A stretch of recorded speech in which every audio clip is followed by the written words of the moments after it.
Esparcidas por todo el mundo, las ciudades fantasma cuentan historias de glorias pasajeras, fiebres de oro, plata, minería e incluso petróleo. Pero, ¿y si te dijera que una de estas ciudades no surgió por obra de un gobierno o de unos mineros ambiciosos, sino de la mano de uno de los mayores industriales de principios del siglo XX? En el corazón de la Amazonia brasileña, Henry Ford, sí, el genio de la industria automovilística, ideó una ciudad planificada en medio de la selva y la llamó Fordlandia. He aquí la cuestión. Si no buscaba oro, ¿qué le atrajo del corazón de la selva? ¿Qué había allí que valiera miles de millones de dólares en inversiones? Y aún más intrigante, ¿qué salió tan mal que este gigante industrial lo abandonó todo y se fue de Brasil con las manos vacías?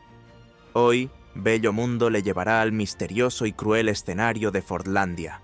Abróchense los cinturones y vengan a explorar esta historia llena de ambición que la selva nunca deja olvidar. Número 1. ¿Quién era Henry Ford? Antes de hablar de Fordlandia, tenemos que entender quién era Henry Ford. Y, francamente, es difícil no reconocer ese nombre, pero ahí va. Henry Ford fue uno de los mayores iconos de la industria del automóvil, y más que eso, un visionario que revolucionó la forma de fabricar productos en todo el mundo. No inventó el coche ni la cadena de montaje, pero sí combinó estas ideas para hacerlas eficientes y asequibles.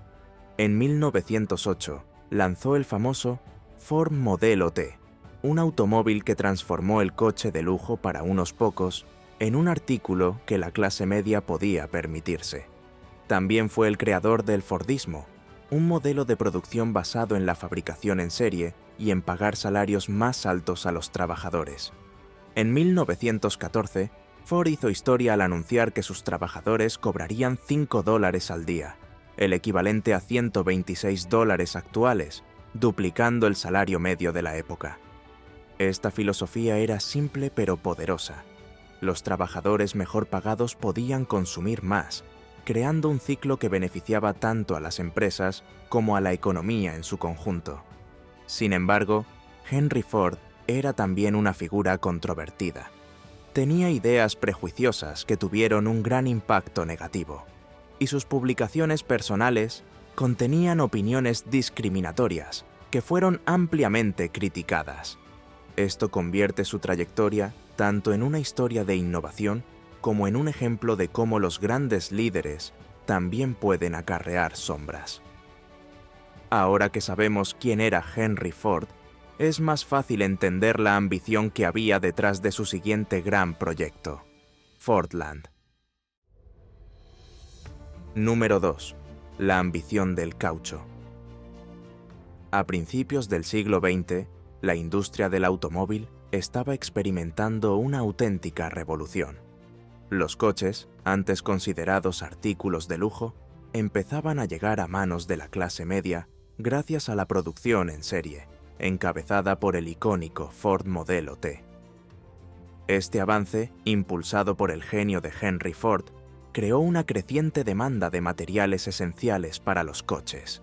Uno de los más importantes era el caucho. El caucho, indispensable para neumáticos, mangueras y otras piezas, procedía casi exclusivamente de Asia, más concretamente de Malasia y el sudeste asiático, donde los británicos controlaban grandes plantaciones de caucho. El suministro era eficaz, pero los altos precios y la dependencia de una región tan lejana molestaban al empresario. Quería ser autosuficiente, controlando cada etapa del proceso, desde el cultivo de los árboles del caucho hasta la producción del producto final. Fue entonces cuando miró hacia el Amazonas, el hogar natural de los árboles del caucho. Brasil ya había experimentado un boom del caucho a finales del siglo XIX, cuando los árboles nativos abastecían el mercado mundial.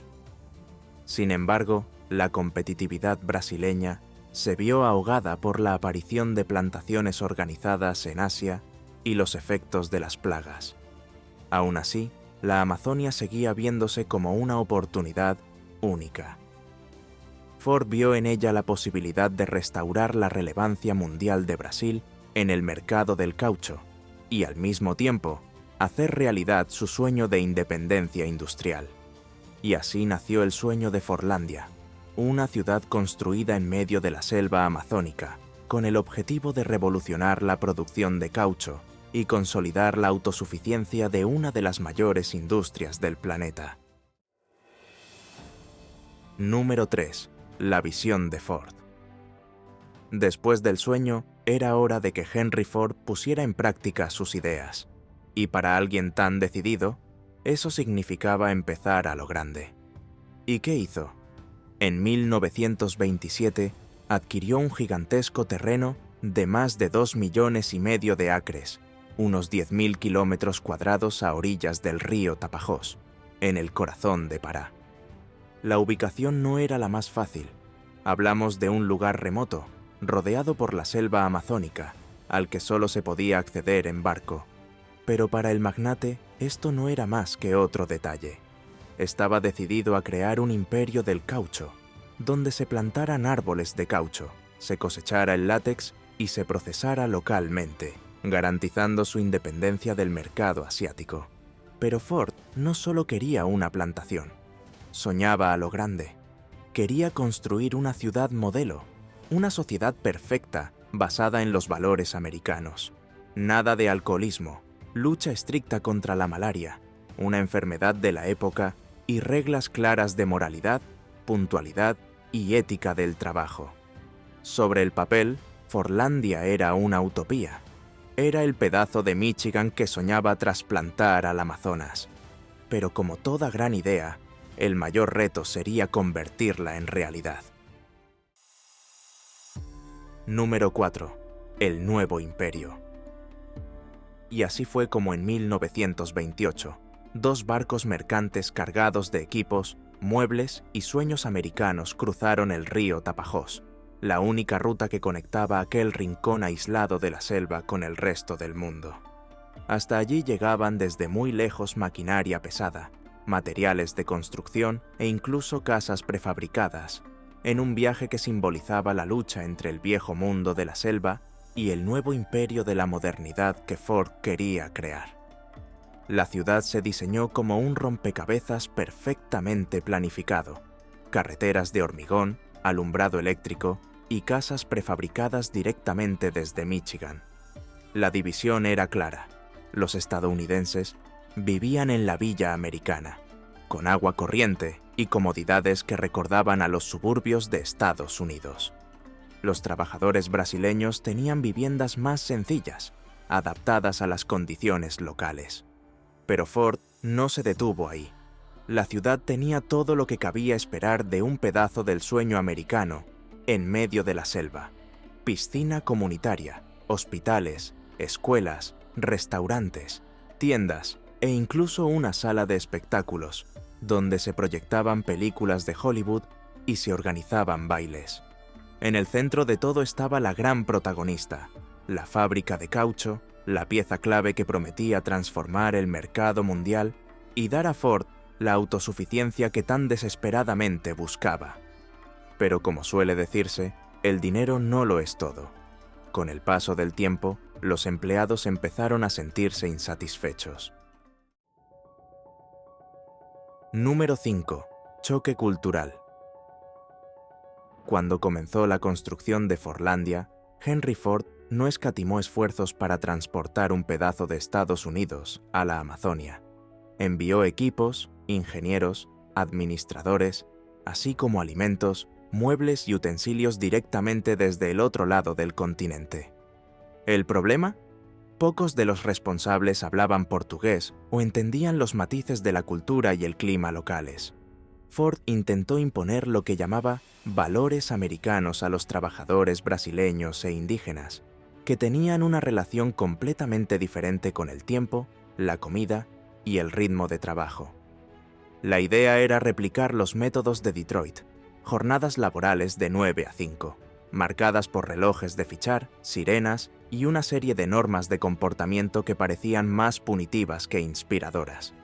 Incluso cuando se les ofrecían salarios atractivos, vivienda y servicios sanitarios y educativos gratuitos, los trabajadores tenían que aceptar las rígidas condiciones impuestas por la empresa. Y no se trataba solo de los horarios. Había prohibición de bebidas alcohólicas, control de las fiestas e incluso un menú que incluía hamburguesas, espinacas y avena, alimentos completamente ajenos al paladar local.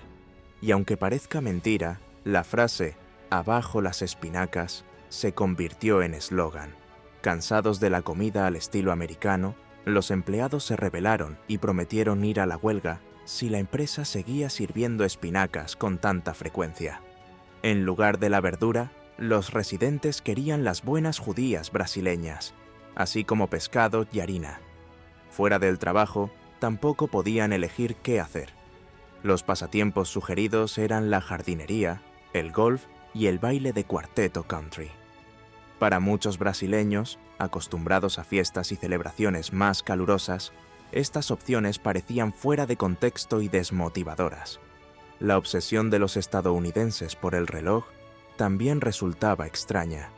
Los trabajadores brasileños estaban acostumbrados a seguir los ritmos dictados por el sol y el tiempo, especialmente en una región donde el calor y la humedad eran sofocantes. Al final de una jornada laboral, la idea de relajarse al modo civilizado de Ford parecía absurda, y lo era. Número 6. Malestar con la naturaleza y falta de conocimientos agrícolas. Además del choque cultural, había otro problema fundamental que Ford no previó. La Amazonia no era el sudeste asiático. En Asia, donde se habían introducido los árboles del caucho, el clima y la ausencia de plagas locales permitían su cultivo en monocultivo sin mayores dificultades. En el Amazonas, sin embargo, los árboles del caucho tienen enemigos naturales: hongos, insectos y enfermedades que se propagan fácilmente entre los árboles plantados demasiado cerca. Biodiversidad de la selva amazónica, que normalmente protege a las plantas diversificando el ecosistema, se convirtió en un adversario cuando Ford intentó imponer su modelo de plantación. Aún así, Henry Ford y sus directivos hicieron caso omiso de los consejos de los expertos brasileños e insistieron en reproducir las técnicas estadounidenses. Plantaron los árboles de caucho en hileras ordenadas, como los manzanos en una granja de Michigan. ¿El resultado? Los brotes de enfermedades fúngicas diezmaron miles de árboles, y la producción de látex nunca fue suficiente para justificar la inversión. Este error técnico demostró que Fordlandia no estaba preparada para hacer frente a la realidad única de la Amazonia, donde el bosque dictaba las reglas y no al revés. Número 7. Fracaso agrícola. Con el tiempo, quedó claro que la utopía de Henry Ford se desmoronaba. Las plantaciones de caucho no prosperaron, las enfermedades se multiplicaron y la producción esperada nunca se materializó. Mientras tanto, el coste de mantenimiento de la ciudad aumentaba exponencialmente.